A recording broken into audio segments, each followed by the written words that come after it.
시간이 좀 나가지고 바로 영상을 만들어 보고 있습니다. 다행히도 내일부터는 정상적인 시간대에 맞춰가지고 영상을 제작할 수 있을 것 같네요.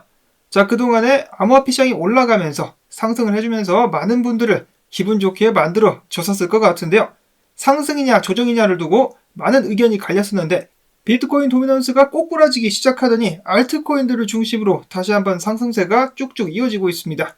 지금 현재 비트코인의 가격은 44,255달러, 그리고 이더리움은 2,376달러 선에서 거래 진행 중에 있습니다. 여러가지 알트코인들이 기분 좋게 기세등등하게 치고 올라가고 있는 상황.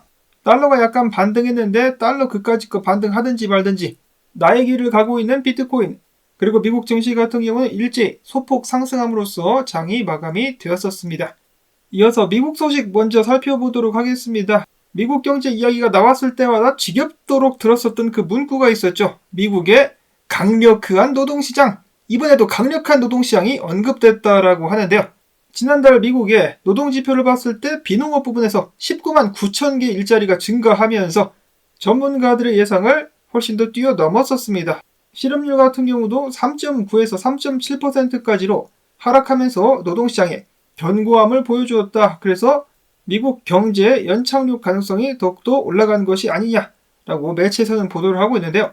한 가지 좀 참고를 해볼 점 같은 경우는 미국 같은 경우는 연말마다 연휴들이 몰려있죠. 그래서 일시적으로 노동시장이 활기를 띠는 것일 수도 있다는 점을 감안을 해야 될 것 같습니다. 그래서 미국 경기는 아직도 강력하다라고 주장이 되고 있는 가운데 갑자기 바이든이 나타나가지고 연준에 이런 요청을 했다라고 하네요. 지금 이 상황에서 추가적으로 금리를 올리는 것은 적절치 않아 보인다. 애지간하면은 금리 인상은 추가적으로 하지 않는 것이 어떻겠느냐라는 말을 했다라고 하는데요. 블룸버그 측에서는 대통령이 이런 식으로다가 중앙은행의 금리 정책에 대해서 직접적으로 발언을 하는 것은 흔치 않은 일이다라는 평가를 내렸습니다. 자, 당연히 내년에 대통령 선거가 있기 때문에 경기가 폭삭 망할까봐 이것을 우려해가지고 이런 발언을 한 것이 아닌가라고 예측을 해볼 수가 있겠는데요.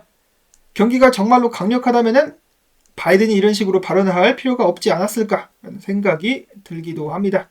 이어서는 기사들 속에서 최근에 계속해서 이름을 올리고 있는 엘살바도르, 이번에는 비트코인 투자 이민 프로그램을 시행하겠다라는 발표를 했습니다. 엘살바도르는 앞으로 100만 달러 이상의 비트코인 혹은 테더를 투자하는 외국인 1000명에게 거주비자와 시민권 취득 자격을 부여할 것이다라고 발표를 했습니다.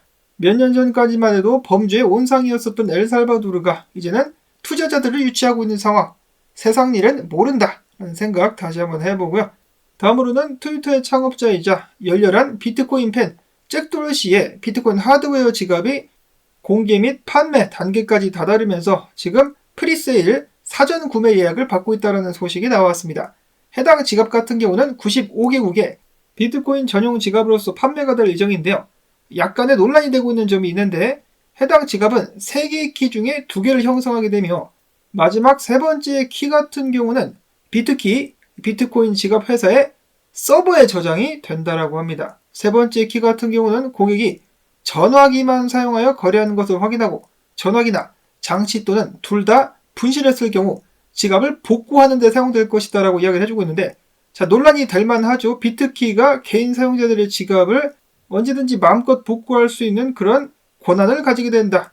이런 것이 가능하다라는 것 자체가 많은 사람들로 하여금 그닥 환영을 받지는 못하는 것 같습니다. 물론 기사의 해석을 잘못했거나 제가 잘못 이해했을 수도 있겠는데, 자, 이런 식이면은 레저 나노의 복구 서비스와 다를 바가 뭐겠느냐라는 것이겠죠. 자, 그래서 일론 머스크가 해당 지갑 같은 경우는 열쇠도 지갑도 아니다라면서 부정적인 평가를 남기기도 했었습니다. 자, 비트키 지갑 과거에 디자인을 보여드린 적이 있었습니다. 이런 식으로다가 제가 목욕탕에 가면은 흔히 볼 수 있는 그런 디자인인 것 같다라고 소개를 드렸었는데요. 해당 지갑을 볼 때마다 사우나가 땡겨가지고 목욕탕 업주들에게 많은 환영을 받을 수 있을 것 같습니다. 맥반석 불가마라는 단어가 저절로 생각나는 한국 사람들에게 친근한 디자인이라고 볼 수가 있겠고요. 지금 사전 예약을 받고 있으며 가격 같은 경우는 150달러라고 합니다. 비트코인 하나만 저장하는데 150달러라. 제가 기억하는 것이 맞다라면은 이 잭 도르시가 지갑을 제작을 하는 데 있어가지고 누구나 활용할 수 있는 싼 하드웨어 지갑을 만들 것이다 라고 이야기를 했는데 150달러면 싼 것 같지는 않습니다. 150달러면 사우나를 몇 번을 갈 수 있는데, 자, 그 다음에 비트코인 총 공급량 중에 3분의 1이 5년 이상 휴면 상태다. 움직이지 않고 있는 상황이라고 하는데요. 전반적인 존버들의 강세가 두드러지고 있다. 그리고 5년짜리 장투자 외에 1년 이상짜리 장투자들의 숫자도 많이 늘어나고 있다고 하는데요.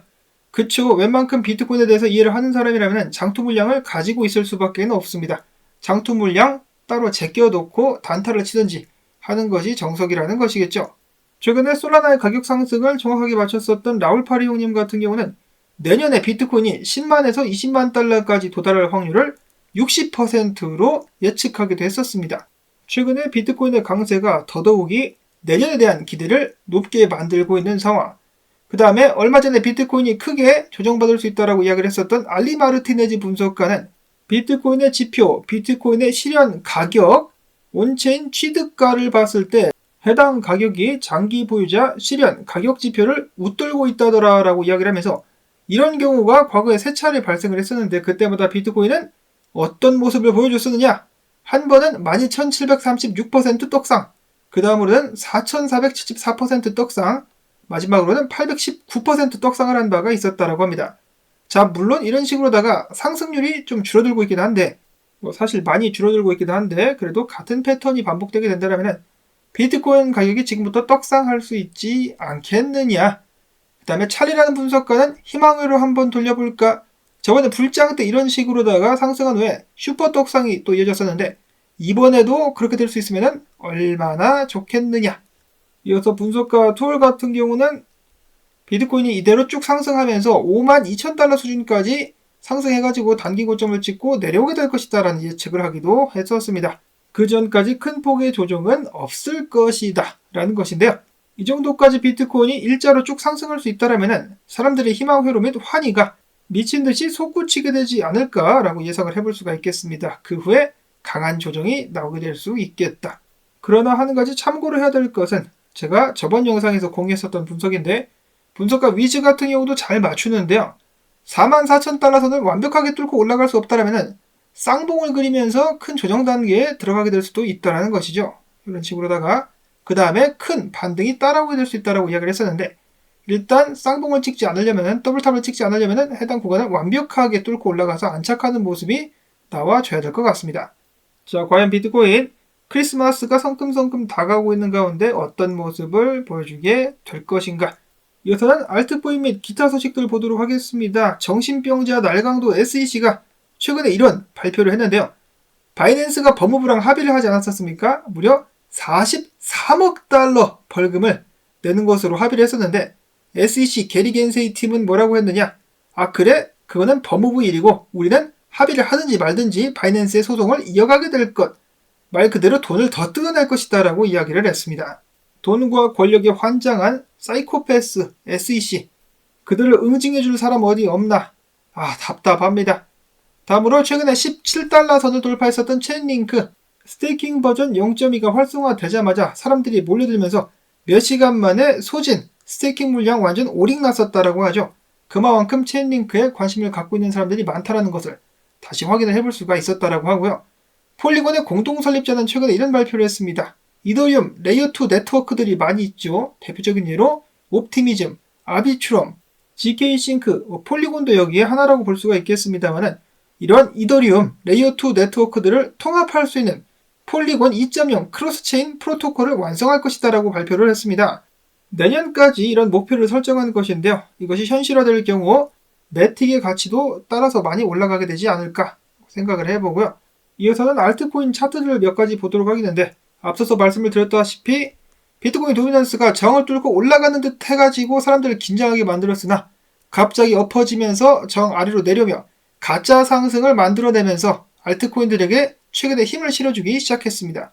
그래서 이더리움을 필두로 달리기 시작했는데 그 중에 언급되고 있는 알트코인들 몇 개를 잠깐 살펴보자면 PYR, 최근에 게임 코인들이 강세를 보여주고 있는 가운데 지속적인 상승세를 보여주게 될 수 있을 것이다 라고 이야기를 했습니다. 보고 계신 차트는 사토시 차트인데 비트코인 대비해가지고 PYR 코인이 강세를 보일 수 있을 것이다. 이어서 매틱 같은 경우도 사토시 차트상에서 지금 주요 구간대 위에서 고개를 내밀고 있는데 이 자리를 지켜줄 수 있다면 비트코인 대비해가지고 강한 상승 보일 수 있을 것이다 라고 예측을 하고 있었습니다. 사토시 차트를 누가 보냐라고 하시는 분들도 가끔 계시던데 많은 분석가들이 코인의 강세를 평가할 때 달러 차트뿐만 아니라 사토시 차트를 꼭 확인을 합니다. 아무래도 비트코인의 원맨쇼가 자주 펼쳐지는 시장이다 보니까 비트코인에 대비한 움직임도 굉장히 중요하다라는 것이겠죠. 자, 그 다음에 최근에 상승했었다가 계속해서 저점을 찍고 내려오고 있는 티아 같은 경우도 하락세를 뚫고 올라와가지고 상승세로 전환되게 될 것이다라는 예측이 있었는데요. 자, 그러려면 지금 들어가는 것이 아니라 하락 추세 뚫고 안착하는 거 보고 들어가면 되겠죠. 이런 식으로 예측을 했었고, 그 다음에 패치 AI 같은 경우도 길을 모으고 있다가 이제 쏘게 될 것이다 라는 분석이 있었습니다. 이어서 트레이더 팀 같은 경우는 또 다른 분석, 내가 최근에 EGLD 분석 예측을 완벽하게 맞췄다. 봐라, 내가 해지충 한번 할 수 있을 정도로 이런 식으로다가 좋은 성적을 냈는데 EGLD에 이어가지고 발렌서 같은 경우도 이렇게 상승할 가능성이 있다. 지켜봐라 라고 이야기를 했습니다. 최근에 이전 고점을 뚫고 올라와가지고 안착하는 듯한 모습을 보여주고 있는 발렌서, 지금부터 추가 상승을 보여줄 수 있을 것인지, 마지막으로는 최근에 다시 한번 솔라나의 저점을 짚어대면서 위상을 더 높인 블런치 분석가가 솔라나 기반의 잡코인이라고 볼 수 있는 SMB라는 코인, 지금부터 가격이 무려 5배 가까이까지 쏠 수 있겠다라고 이야기를 하기도 했었습니다. 자, 이런 잡코인 같은 경우는 변동성이 높기 때문에 확실히 이럴 가능성이 농후하긴 하나 반대로 빵원까지 추락할 가능성이 역시 굉장히 많다는 것을 꼭 기억을 해야 되겠습니다. 최근에 지속적인 알트코인 상승과 함께 다시 한번 환호가 나오고 있는 암호화폐 시장, 물론 어디까지 올라갈지 언제 조정을 받을지 그 누구도 알 수 없겠습니다만 지금 수익 실현 중이시라면 부분 익절을 하셔가지고 그걸로 맛있는 거 사드시는 것도 괜찮지 않을까라는 말씀을 드려보면서 영상 조금이라도 도움되셨다면 일당 주기, 시청료 주기를 광고 재생을 통해서 부탁을 드리며 저는 다음에 새로운 소식 가지고 또 인사를 드리도록 하겠습니다. 안녕히 계십시오.